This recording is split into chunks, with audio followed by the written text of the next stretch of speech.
So last week, I was actually talking about in some ways the foolishness of God. We were talking about Joshua and how Joshua was told by God to lead the troops and the priests and the ark around Jericho once a day, and on the seventh day to do it 7 times, and then the walls would come down with a shout. And yet I have to admit that sounds like kind of in a day and age, or well, even in our own modern day, when we think about taking over another country or something, we're not thinking about we can simply walk around it and then yell and the walls will come down and it'll be ours. We always think there's more to it. We need tanks, we need bombs, we need guns, we need all sorts of things. And so it doesn't make any sense. And really, when you think about the story of Noah, that makes about as much sense. It's like, okay, Noah, I want you to build a boat. What's a boat? Well, I want you to build it, and it's got to hold all the animals, and it's got to do this, and it's got to do that, and you're going to build it kind of over the next 100 years or whatever amount of time, and everybody's going to think you've lost it because we don't even know what flooding is. We don't even understand it. So God uses what looks like some crazy things to accomplish his purpose. So this week, we want to talk about, or I want to talk about, you guys may not want to talk about it at all. How about when you're down to nothing, God is up to something? When you're down to nothing. Now, I was just telling this story the other day, I think it was to Kevin and Jordan, and about 1960 or 61, there was a man, part of the Robinson family in the Bancroft area, and he had a vision for a Bible camp, a new Bible camp, that would look different than other Bible camps. And it would look different because he wanted to reach all the kids in the area. He wanted to reach every child from every home. And so what he saw was a day camp, not an overnight camp, not going for a week or 2 weeks at a time, but showing up every day and not having a set fee for it. Just having the kids show up, bring your own lunch, and we're going to sing, and we're going to teach you how to swim, and we're going to have chapel time, and we're going to do this. And this started in 1961. And he started by going into debt himself with one school, and he had one school bus that he could use. So you want to know how he knew that God was telling him to get a second bus? He had nothing in the bank. He had nothing in the bank. But that was a big improvement to where he'd been, because all of a sudden he had no debt. He had nothing in the bank, but he didn't owe anybody. And so he said, it's time for me to get another bus. It's time for this ministry to expand. Now today, 60-odd years later, he's long gone. Our kids have all come up through that camp, but they generally see bus in over a period of 4 camps, 12 to 1,300 kids from all the different areas that surround Bancroft. And it has allowed all sorts of kids who don't get to hear the gospel, don't get to go to any other Christian summer camp, to go. And enough people donate to make it happen. And so, when you're down to nothing, God is up to something. Story I read this week about a 47-year-old, 1999, she was skydiving. She'd done it about 30 times. She got up to 14,500 feet, and she jumped. And 80 miles an hour, she's going down, and she finds out the main parachute isn't going to open. So she's finally able to get the reserve chute open about 700 feet. But in the panic that ensued, she kind of spun out of control. Her second chute deflated a bit, and she fell. And she hit the ground. She broke a number of bones in her right side, including her right hip. And she had landed directly on top a large fire ant mound. She wasn't able to move. She was stung over 200 times. Paramedics got her to the hospital, and for 2 weeks she was in a coma. But as the doctors monitored, they found that what happened with the fire ants really saved her life. because the poison actually acted as a shock and kept her heart beating and stimulated her nerves so that her organs wouldn't shut down. God does good things with what looks really bad. And it's proof that things really do happen for a reason. No matter how painful or devastating the experience might be, 2 years later, she was back skydiving again and landed feet first with no sign of fire ants around. But how horrible. You fall down like that, you're broken, you're hurt, you're in shock, and you got these things covering your body, biting you. Now, some, they would want to blame God, but really, was it God's fault that she jumped out of a perfectly good airplane? I mean, we think about that. But even in the middle of our troubles, our trials, when it looks like God isn't around at all, He is at work. His hand will show up, and we need to have faith in God. When you're down to nothing. See, life really, when we look at it, when I look at my life, I didn't get to decide what century I was born in. I didn't get to decide who my parents were or how much intelligence I'd have. God did. He didn't decide, I didn't decide whether I'd be a boy or a girl or what color my eyes would be. God did. There's so many things in our life that we're not really responsible for, and yet we think we are that important that we're going to take control, and we're going to take it from God. And yet God's the one who makes the sun shine. He makes the wind blow. He makes the flowers open, the stars twinkle. So when we're down to nothing, we don't need to despair, because God doesn't need anything I've got. He doesn't need anything you've got to work His will, His good and perfect will. God can make bread out of nothing. He doesn't need a net to catch a fish. He doesn't need fuel or spark to start a fire. He doesn't have to have a surgical suite to fix a broken body. He is our provider. So when you're down to nothing, it's time to rejoice. It's time for you to allow God to work in your life. And we have plenty of examples from the Bible of people who got to nothing. And I'm not reading all the stories today. I'm going to tell you where they are, and if you want to study them out, that's good. But we have Joseph in Genesis 37. He was down to nothing. His brothers abandoned him, got rid of him, sold into slavery, wrongfully accused of rape and thrown into jail after that. Then those he helped in jail forgot him, and he was at the bottom of the barrel, completely innocent and yet jailed in a foreign country. What would you do if that happened to you? But God was up to something in Joseph's life. He was preparing him. He was making him into something.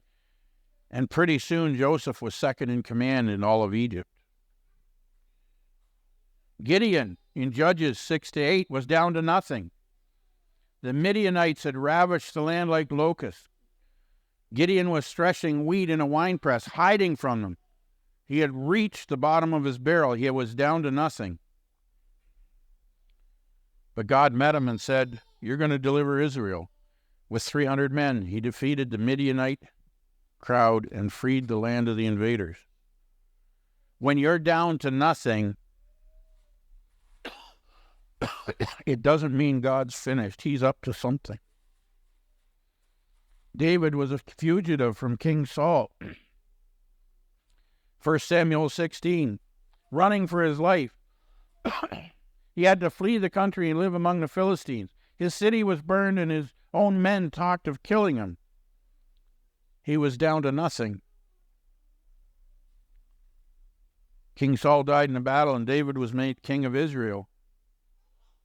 Hezekiah, king of Judah, was down to nothing, surrounded by the army of Sennacherib, king of Syria. All the cities of Jerusalem, or Judah, except Jerusalem, had been taken. Hezekiah was told that no God could save him. But in chapter 19, he tore his clothes and put on sackcloth, and he fasted and he prayed. And pretty soon the prophet Isaiah sent word that God had had enough. And the angel of the Lord went out and put to death 185,000 of the Assyrian troops. And so they broke camp and hightailed it back to Assyria. And Sennacherib was assassinated by his own sons. Hezekiah was down to nothing. In 2 Kings 4, 1-7, you'll find a prophet's widow was down to nothing. Her husband had died, and her 2 boys were going to enslave her for her husband's debts. She had no money and no assets except a cup of oil in a jar. That's what she had. God multiplied her oil into hundreds of gallons, enough to pay her debts and give her money to live on. Paul and Silas in Acts 16 were badly beaten in public, thrown into prison, chained in the lowest black dungeon. They had nothing. But they began singing hymns to God, and suddenly there was a violent earthquake. The prison doors flew open and the chains fell off. And as a result, the jailer and his household became believers and were baptized. Don't count yourself out when it seems like you got nothing, because God is up to something.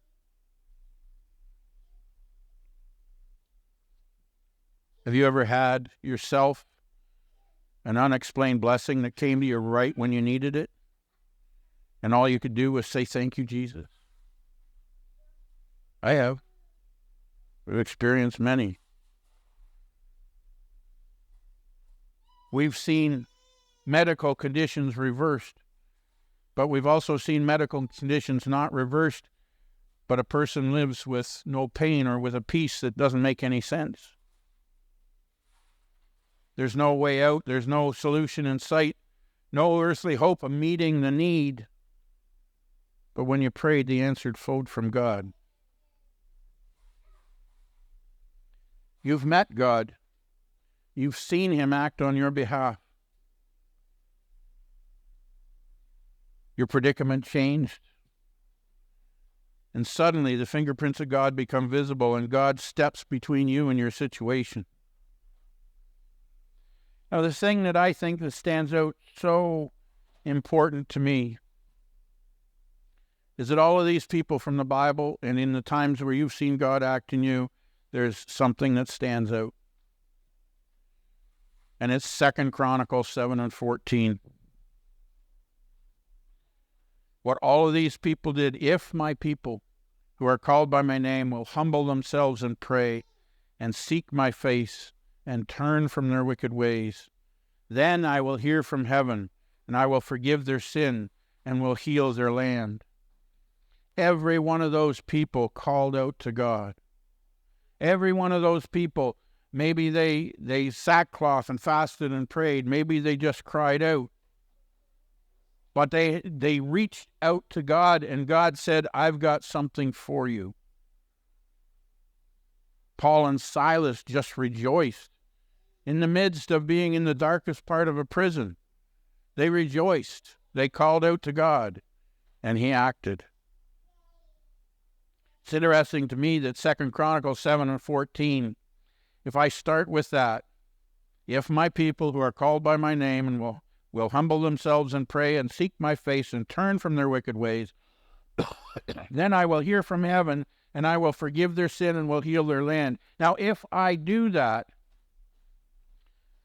then Philippians 4:13 becomes absolutely true. I can do all this through him who gives me strength. If my people will humble themselves and pray, he'll heal their land and forgive their sin, and then we are able to do all things through Christ who gives us strength.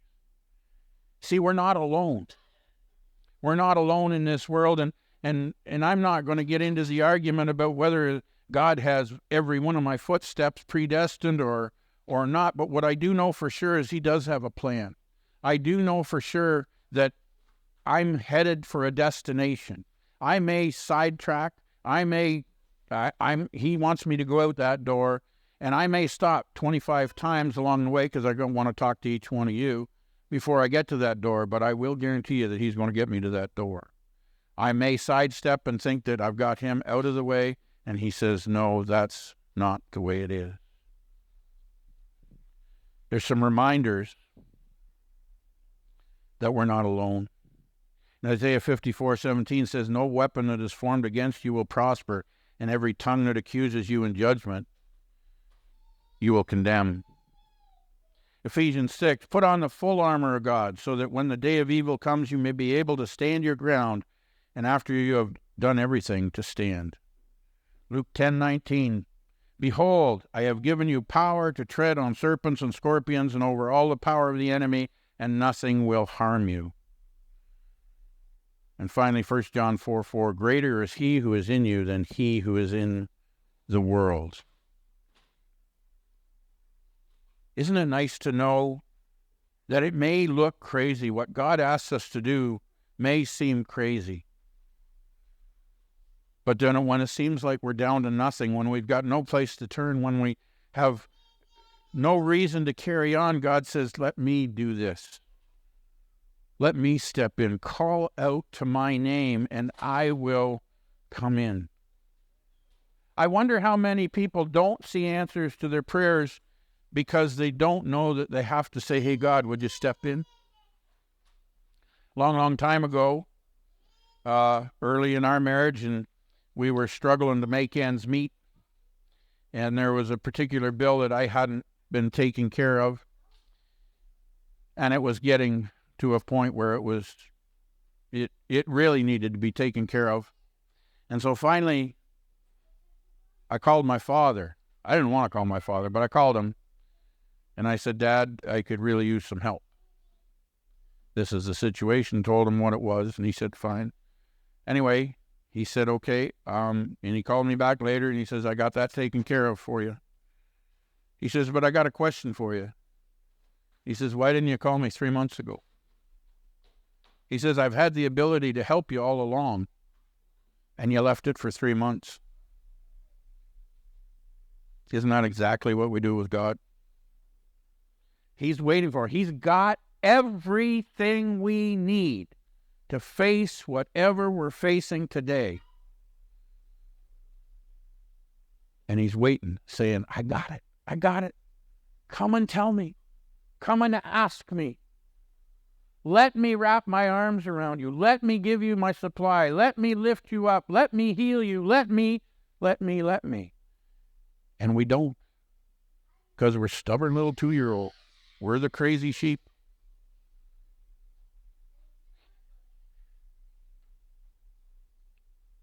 And there it is.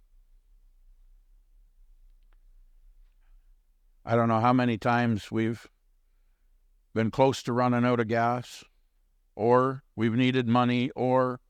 I'll never forget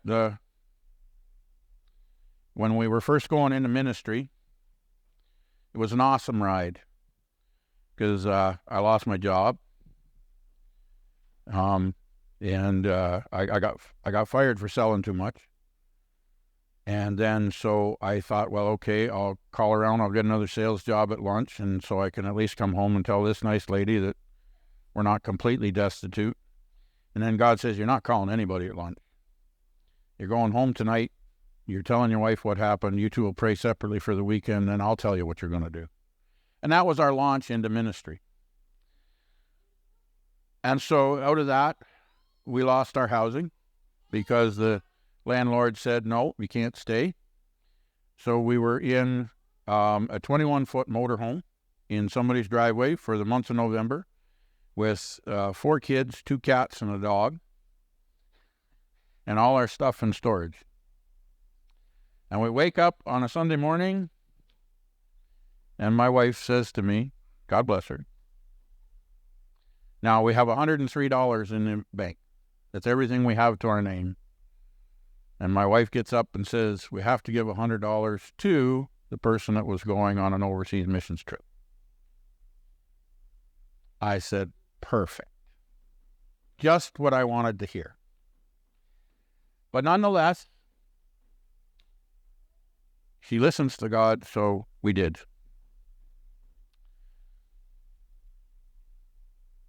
Even then, God says, you're not quite down to nothing, so we're going to make it nothing. And then you'll know I acted. So I said to my wife, well, we've actually got $103, so you might just as well buy a nice card to put it in. And she did that. And the following day, I got the mail at our mailbox, and in it was a check for $100. That was completely out of the blue. It wasn't a regular supporter. It wasn't anything. It was a friend who had just decided to send me $100. And God was telling me, see, I'll take care of you. See, when you have nothing, I won't let you have nothing. I will make sure you're okay. So there's an old story. I'm going to end with this old story of Charles Spurgeon, a very famous ancient preacher. And he had traveled through churches in England, the big churches, to raise money for his orphanage. And he was hoping to collect £300, which would be like about 10,000 now. He got into bed at his hotel. He got the money. He raised the money, speaking at different churches, and he heard God say to him, give the £300 to the orphanage. It's right there, that's run by George Mueller. But Lord, I need it for the orphans in London. And God said, give the £300 to George Mueller. And it was only when he said, yes, Lord, I will, that he got to sleep. So on the following morning, he went to Mueller's orphanage, and he found him on his knees with a Bible in front of him, praying. And he said, George, God told me to give you this £300. And Mueller said, my dear friend, I've been asking that Lord for that very amount. And so the two rejoiced together. And when Spurgeon got back to London, on his desk he found a letter waiting for him. He found that it contained £330. And he cried out, the Lord has returned my £300 with 10% interest. How many times, though, when we're called to give our very last, will we give it? See, because God's saying, when you got nothing, I still got everything. I've still got everything you need. Don't be scared of nothing. Don't be scared of having nothing, because I will keep you. I will make sure that if you lean on me, I will take care of you.